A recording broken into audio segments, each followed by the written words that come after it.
అప్పుడప్పుడు చెప్తుంటాను, అది తల్లిపాలతో సమానం, జంజాల్ గారి హాస్యం, ఇది డబ్బా పాలతో సమానం. అదేలేండి. అయితే మీకు జంజాల్ గారి సినిమాలన్నీ ఒకే తర్వాత శత్రుకి అలా మహానుభావులు ఎంతోమంది, చాలామంది డైరెక్టర్లు చాలా గొప్ప గొప్ప వేషాలు వేయించారండి నాతో.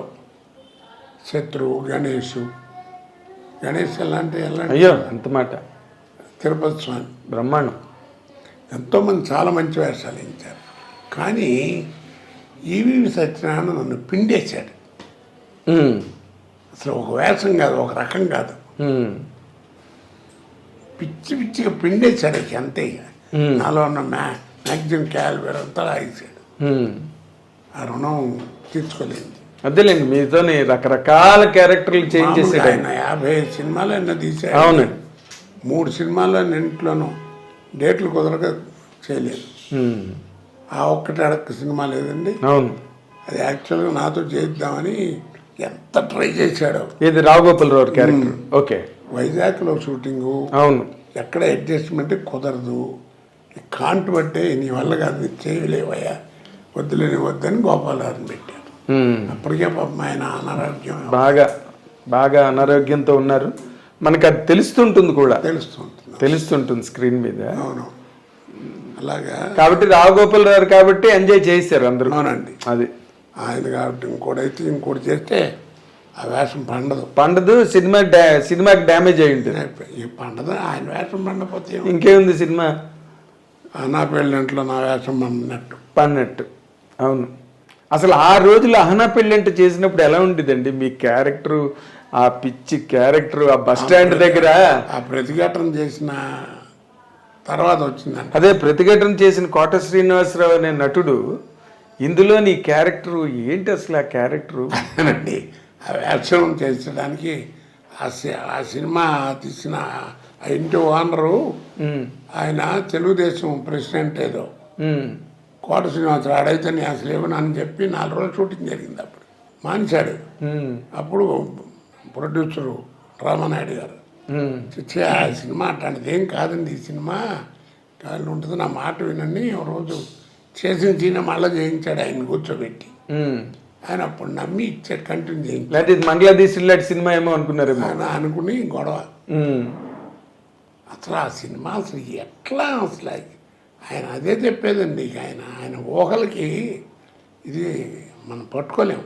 అదే మీతో పాటు దాదాపుగా వచ్చిన వాళ్ళే కదా సుత్తి వీరభద్రరావు గారు, సుత్తివేలు. అవునండి, మీతో పాటు దాదాపు వెళ్ళినప్పటికీ సుత్తి వీరభద్రరావు, వేలు బాగా సెటిల్ అయిపోయారు. బాగా ఫైల్లో ఉన్నారండి. మీరు వెనకాతలు వచ్చారనుకోండి కొంత లేట్గా, బట్ మీరు వాళ్ళ ప్లేస్ ఆక్యుపై చేశారా? నేను అంటే ఆక్యుపై చేశారా అది కాదు కానండి, మొత్తాన్ని నేను వచ్చిన తర్వాత కొంచెం వీరభద్రరావు కొంచెం ఎఫెక్ట్ ఇచ్చింది. వేషాలు, ముఖ్యంగా జంజాల్ గారి వేషం, ఆ వేషాలు వల్ల పడేటప్పటికీ కొంచెం అదేనండి మీరు అన్నట్టుగా మీ నోటి మాట రకరకాలుగా మనం కామెడీ వెళ్ళని అసలు మీరు చెయ్యని క్యారెక్టర్ ఉందండి. ఇప్పుడు అంటే డైరెక్టరు, రైటరు ఏ క్యారెక్టర్ అయినా మీ గురించి రాసుకోవచ్చు, ఎలాంటి క్యారెక్టర్ అని రాసుకోవచ్చు. మీకు అక్కడ దాకా ఎందుకండి, ఆడువారి మాటలకు అర్థాలు వేర్లే.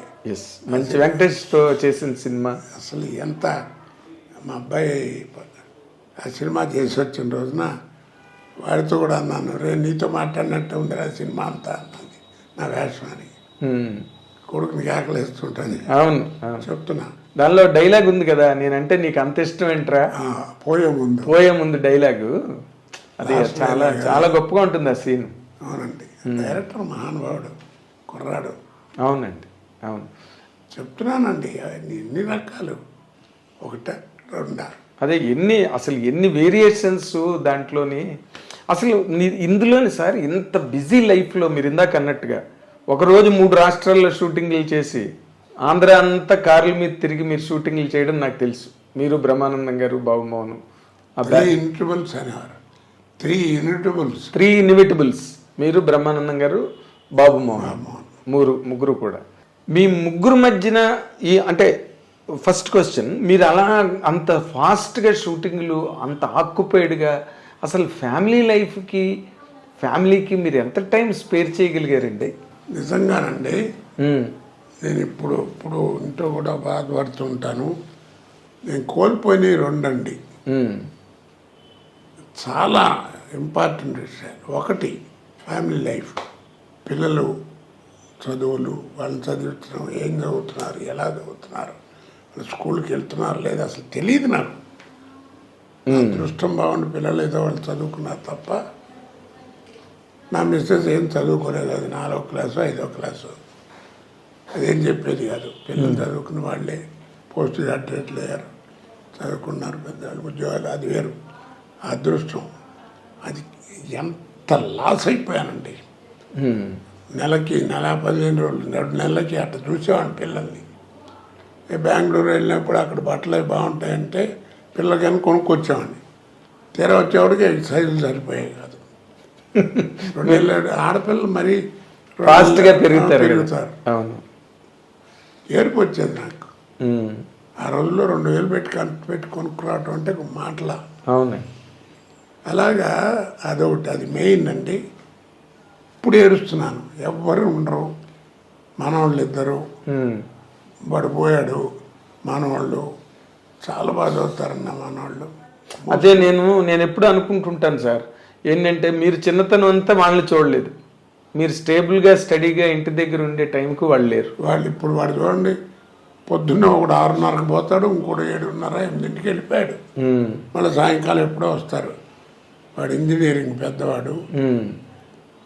అంటే వాడి మెరిట్లో యూనివర్సిటీ వాళ్ళే ఇచ్చారు, ఉస్మానియా యూనివర్సిటీ వాళ్ళు ఇంజనీరింగ్. ఓకే, 3rd ఇయర్ ఇప్పుడు, 4th ఇయర్కి వస్తాడు. రెండోవాడేమో ఇంటర్మీడియట్ 2nd ఇయర్. వాడు మోస్ట్ బ్రిలియంట్స్ ఇద్దరు. అదేలేండి. మీరు అంటే నార్మల్గా చెప్తున్నాను. ఇప్పుడు రెండోది బాధపడేది, ఇప్పుడు వాళ్ళని చూడలేకపోతున్నా. నాకు వాళ్ళంటే ప్రాణం. నిజంగానండి, ఒక గంటన్నర కూడా ఉండలేను ఇంట్లో ఉంటే. నాకు ఇంకో పని లేదు ఇప్పుడు. నేను మా ఆవిడ ఇంకెవరు. అంతే కదా, ఇప్పుడు ఏముంది, ఏదైనా ఇప్పుడు చేస్తున్నారండి 1-6 వేషాలు ఏదైనా వస్తున్నాయి.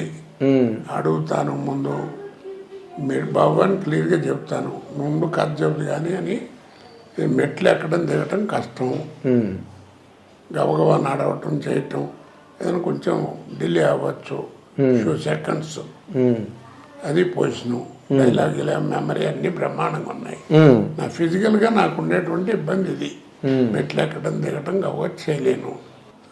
అలా స్టేబుల్గా కూర్చుని డైలాగ్ చెప్పేది, గబాలు లేవాలంటే ఉన్నట్టుండి గబాలు లేచి కొట్టటాలు చేయటాలు పట్టాలు అవి చేయలేను.